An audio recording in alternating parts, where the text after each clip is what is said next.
Assalamualaikum warahmatullahi wabarakatuh. Kepada yang terhormat, Bapak Johan Budiman, Eskom Mkom, selaku dosen pengampu dari mata kuliah testing dan implementasi, kami dari kelompok 4 akan mempresentasikan hasil diskusi ujian akhir semester kami yang berjudul website penyewaan jasa pengacara. Oke, next. Nih, kita ada kelompok 4, ada Marvel. Perkenalkan ada Marvel, ada Mutia, ada saya sendiri, Nadita Hoirunisa, dan ada Renaldi Wicaksono, juga ada Tatsbita. Oke, next. Yang pertama, aku akan menjelaskan mengenai white box testing ya. White box testing itu dapat diartikan menjadi pengujian kotak putih. Adalah pengujian yang dilakukan untuk menguji perangkat lunak dengan cara menganalisa dan meneliti struktur internal dan kode dari perangkat lunak. Nah, di sini ada flowchart-nya nih, dan flow graph-nya nih ya. Kita buat flowchart-nya dan flow graph-nya. Setelah itu, dari flowchart ini kita mendapatkan 22 pad ya, menghasilkan 22 pad.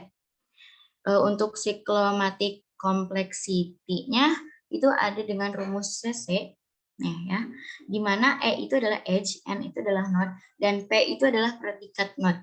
Maka dari itu, dari soal yang ini itu dari atas itu diketahui terdapat edge-nya 113 dan node-nya 93, predikat node-nya 21. Jadi 113 edge dikurangi 93 node ditambah 2 sama dengan 22. Ya, kemudian predikat node-nya ditambah 1. 21 ditambah 1 jadi 22. Hasil dari PET dan flow graph CC dari soal di atas adalah sama, yaitu 22. Oke, next. Selanjutnya akan dijelaskan oleh saya. Terima kasih Nadita. Di sini ada black box testing atau dapat disebut juga dengan behavioral testing adalah pengujian yang dilakukan untuk mengamati hasil input dan output dari perangkat lunak tanpa mengetahui struktur kode dari perangkat lunak tersebut. Pengujian ini dilakukan di akhir pembuatan perangkat lunak untuk mengetahui apakah perangkat lunak dapat berfungsi dengan baik atau tidak. Untuk melakukan pengujian ini, penguji tidak harus memiliki kemampuan menulis kode program dan pengujian ini dapat dilakukan oleh siapa aja. Pengujian black box ini terhadap sebuah aplikasi yang yang telah kami buat, yaitu aplikasi penyewaan jasa pengacara. Pengujian black box ini terdapat 7 tahap, yaitu ada menentukan use case, lalu menentukan kriteria, mendefinisikan partisi, membuat data uji, membuat kasus uji, menguji, dan evaluasi hasil. Nah, di sini yang pertama, ada tahap yang pertama yaitu menentukan use case. Jadi di sini kita sebelum melakukan pengujian atau ke tahap yang selanjutnya, kita harus menentukan use case dari aplikasi ini. Use case ini terdapat 2, ada use case front end dan use case back end. Oke, boleh di next. Lalu setelah kita sudah menentukan use case, maka kita dapat melanjutkan dengan menentukan kriteria uji. Nah, tabel ini menjelaskan apa saja kriteria yang akan diujikan nanti. Jadi kriteria ini diambil dari beberapa fitur yang terdapat pada proses penilaian.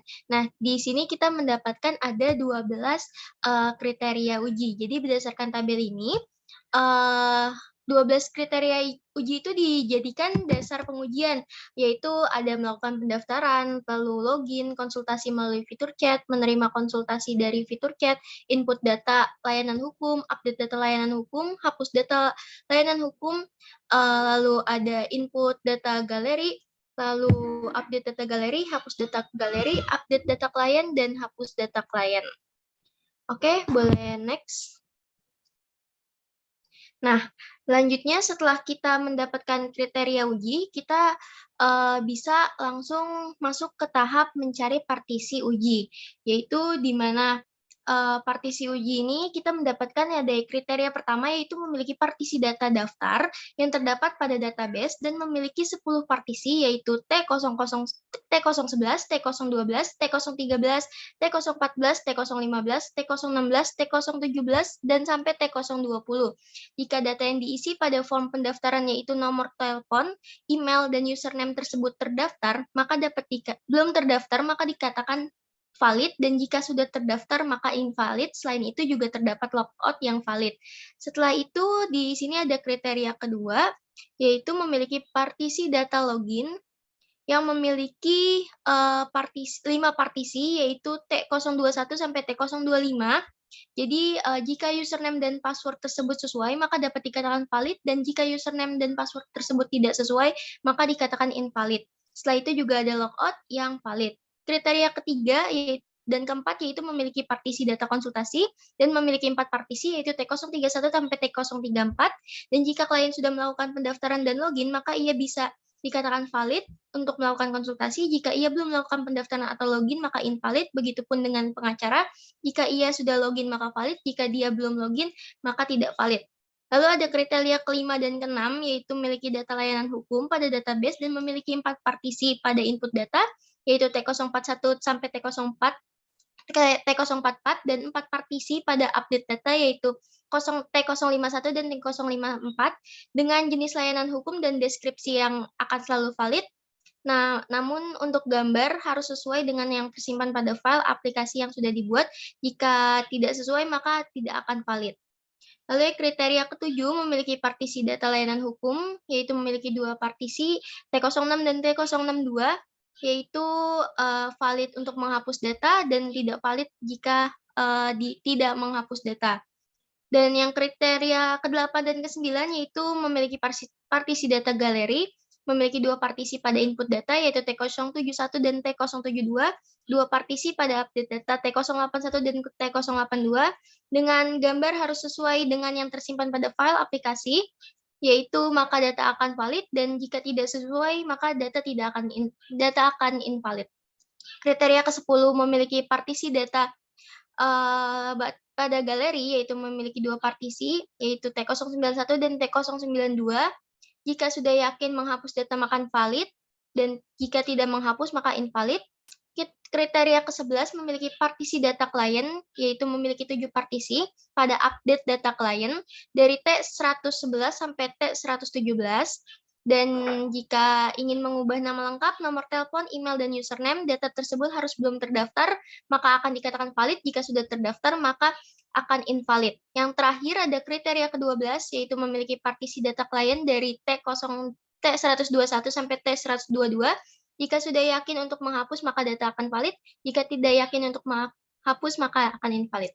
Selanjutnya akan dilanjutkan oleh teman saya, Renaldi. Silakan, Renaldi.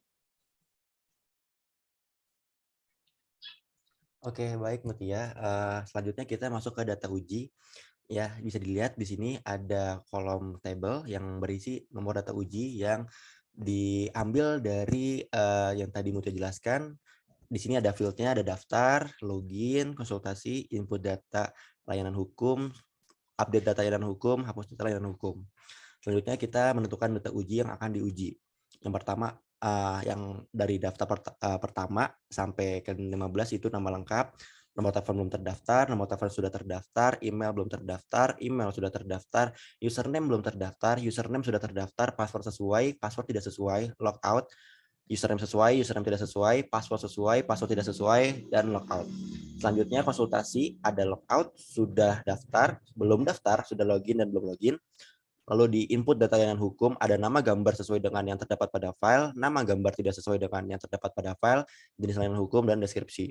Selanjutnya update data layanan hukum, ada nama gambar sesuai dengan yang terdapat pada file, nama gambar tidak sesuai dengan yang terdapat pada file, jenis layanan hukum, deskripsi. Lalu ada pada hapus data, sini ada data uji yang akan diuji itu hapus data dan tidak hapus data.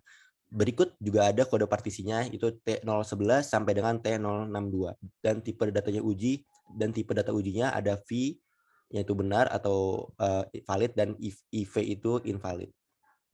Nah, next slide. Sama dengan yang table tadi, ini adalah data uji yang akan diuji juga. Dari D030 sampai D031 itu input data gallery fieldnya dengan data uji yang akan diuji, nama gambar yang sesuai dengan yang terdapat pada file, nama gambar tidak sesuai dengan yang terdapat pada file, update data gallery-nya itu nama gambar sesuai dengan yang terdapat pada file, nama gambar yang tidak sesuai dengan pada file. Selanjutnya hapus data galeri, yaitu hapus data dan tidak hapus data. sama dengan update data klien dari nama lengkap, nomor telepon belum terdaftar, nomor telepon sudah terdaftar, email belum terdaftar, email sudah terdaftar, username belum terdaftar, username sudah terdaftar, dan hapus data klien, ada hapus data dan tidak hapus data. Sama dengan hal yang tadi, ada kode partisi juga dari T071 sampai dengan T122. Sama juga dengan tipe ujinya ada V itu valid, EV itu invalid. Next slide. Ini kasus ujinya. Dari yang sudah dibuat tadi di data uji, kita membuat kasus uji yaitu dengan kode test case TC10 sampai dengan TC53 dengan data uji juga yang sudah disebutkan tadi, daftar yang D001 sampai dengan D010, login dari D011 sampai D015, konsultasi dari D016 sampai D019, input data layanan hukum dari D020 sampai D023, update data layanan hukum dari D024 sampai D029, input data sesuai dari D030 sampai D031, update data galeri D032 sampai D033, hapus data galeri dari D034 sampai dengan D035, update data klien dari D036 sampai D042. Selanjutnya juga hapus data klien dari D043 sampai D044. Sama juga yang hal tadi, ada juga tipe ujinya V valid dan EV atau invalid. Berikut ada output dan hasil yang belum diisi karena akan diisi setelah kasus uji dilaksanakan. Next slide. Berikut ada screen share, screen capture maksud saya, pengujian dari D01 ada daftar akun, nama lengkap, nomor 1 Muhammad Fadil Akbar Daeng, pengujian D002, D004, D006, D08, ini juga bisa dilihat Bapak dan rekan-rekan semua. Selanjutnya D010 dan D015 itu ada dashboard dan halaman login ya. Di D011 dan D013 itu ada keterangan di sini, dan ada juga ini adalah fitur chat dan fitur kelola layanan hukum. D012 dan D014 adalah sama tadi notifikasi. Di D016 dan D018 adalah fitur chat juga. Sini sudah masuk ke kolom chat dengan bisa menchat nih halo, dan lalu ada fitur chat yang bisa menampilkan antara pengacara dan member atau si pelayan pengguna maksud saya. Di D017 itu ada maaf kamu belum login, bisa daftar dulu atau masuk, dan D019 ada tampilan login kembali dan beserta diisi oleh username dan password. Di D020 sampai D023 itu ada isinya kelola layanan hukum, kelola layanan hukum tambah data, dan juga ada tampilan-tampilan data kelola layanan hukum. Di D021 sama demikian dengan hal yang tadi, kelola layanan hukum. Di D024 sampai dengan D027 itu di sini ada fitur update data dari kelola layanan hukum dan masuk datanya di table kelola layanan hukum. Dari D025 sampai D029 itu masih sama, ada kelola layanan hukum juga di sini, isinya table-table yang sudah diisikan tadi. Dan D030 sampai D034 adalah fitur kelola galeri nih teman-teman. Ada foto gambar dan bisa dihapus dan diupdate. Di D035 sama demikian, masih kelola galeri. Di D036 sampai D042 ini adalah fitur tabel data, dan bisa dilihat sini udah ada data yang masuk yang setelah diinput. Lalu ada D043 sampai D044 itu ada kelola data klien yang sudah diinput juga tadi, masuk ke dashboard sini, data klien. Nah, masuk ke tahap pengujian. Setelah tadi kita lihat sudah diuji maksud saya, masuklah ke tahap pengujian, itu mengisi hasil pada tahap pengujian. Di sini dapat dilihat nomor test case-nya dari 10 sampai 33, data ujinya sama demikian seperti saya sebutkan sebelumnya, tapi di sini yang berbeda adalah output dan hasilnya sudah diisi, yang sudah dapat diisi karena sudah melakukan pengujian. Dapat dilihat sini dari nama yang diketik akan terdaftar, hasilnya berhasil, muncul alert daftar berhasil sudah setelah submit dan data akan disimpan dengan hasil berhasil, dan demikian ini sampai bawah sini. Lanjut. evaluasinya adalah di sini ada kode yaitu EV, yaitu evaluasi dari 01 sampai 03 dengan nomor uji yang tadi di test case sudah ada nomor ujinya dilampirkan di sini. Lalu output hasil ujinya apa, yaitu yang pertama, evaluasi pertama adalah gambar tidak tampil pada table. Rekomendasi dari kami adalah muncul pesan, file yang Anda masukkan tidak ditemukan atau salah. Yang kedua adalah data terhapus dari table. Rekomendasi dari kami atau evaluasi adalah Anda yakin ingin menghapus data ini. Dan yang terakhir adalah data gagal tersimpan, output hasil ujinya, lalu ada rekomendasinya itu data yang dimasukkan sudah terdaftar. Demikian dari saya, akan ditunjukkan kembali oleh teman saya, partner saya tuh Marvel. Marvel atau Bita, maaf. Oke, terima kasih Reynaldi. Untuk yang selanjutnya kita masuk ke user acceptance testing.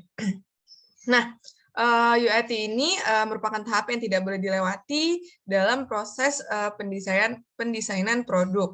Karena UAT ini dapat menentukan apakah sebuah produk sudah layak atau belum untuk masuk ke tahap launching atau sudah siap atau belum untuk digunakan oleh para user.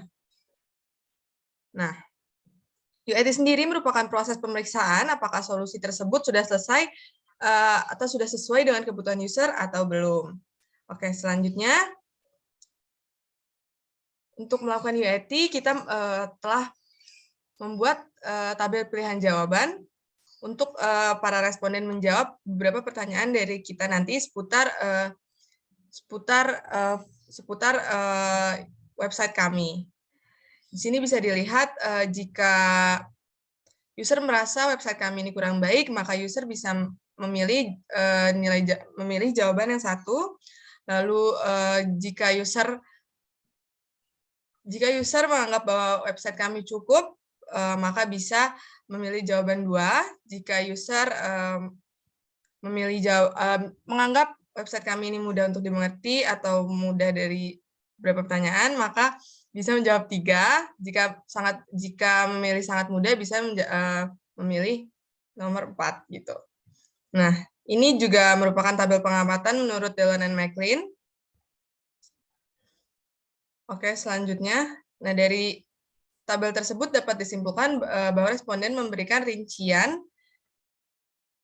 penilaian yang sangat baik terhadap sistem informasi penyewaan pengacara tersebut. Nah, simpulannya sebagai berikut. Yang pertama, mengenai sistem quality, responden menjawab 20% cukup dan 60% mudah dipahami. Yang kedua, informasi quality-nya, responden menjawab 40% mudah dan 40% sangat mudah dipahami.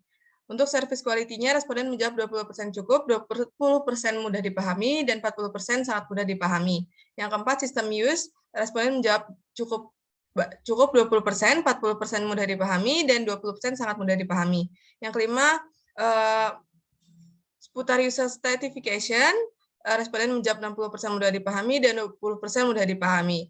Selanjutnya, yang keenam, net benefit, responden menjawab 60% mudah dipahami, dan 20% sangat mudah dipahami. Nah, dari seluruh jawaban tersebut, penilaian yang diberikan kepada aplikasi ini 40% cukup, 46,6% menjawab mudah, dan 23,3% menjawab sangat mudah dipahami. Oke, selanjutnya masuk ke pengamatan yang dilakukan oleh responden akan dijelaskan oleh Marvel. Terima kasih. Berikut adalah tabel hasil pengamatan kami berdasarkan jawaban dari beberapa responden. Dari pertanyaan yang pertama, apakah desain aplikasi dapat mudah dimengerti? Jumlah responden yang jawab ada 14, analisa 3,5, presentasinya 70%. Lalu kedua, apakah dalam pengoperasian aplikasi mudah dimengerti? Jumlahnya ada 14, analisa 3,5, presentasi 70%. Nomor 3, apakah proses daftar dan login pada aplikasi mudah dimengerti?